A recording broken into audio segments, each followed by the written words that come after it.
大分、日本の J リーグの大分から来ました、大分トリニータの代表をしています小沢と言います。今回歴史あるビラノバと、提携をできること非常に、嬉しく光栄に思っています。ありがとうございます。今日こういった練習環境を見させていただいて、私は常々、私のクラブでも言ってるんですけど、やっぱりチームの成長にはいい選手、いい監督、いい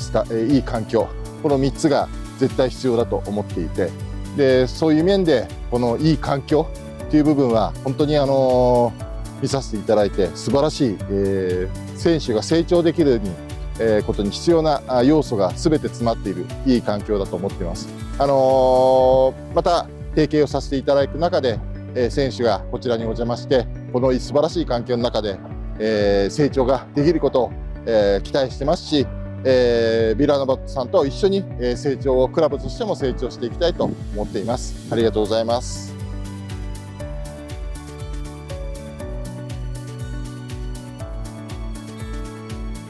Bom, recebemos aqui hoje, né, o presidente do Oita Trinitar, clube japonês,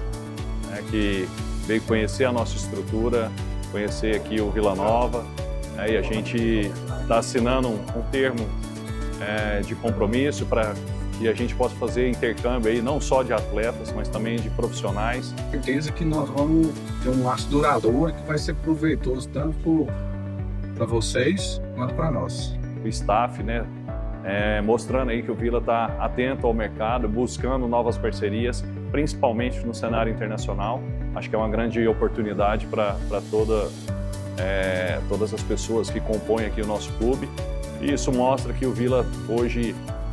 tem ganhado espaço aí, a marca tem crescido. A gente fica muito feliz, espero que a gente possa trazer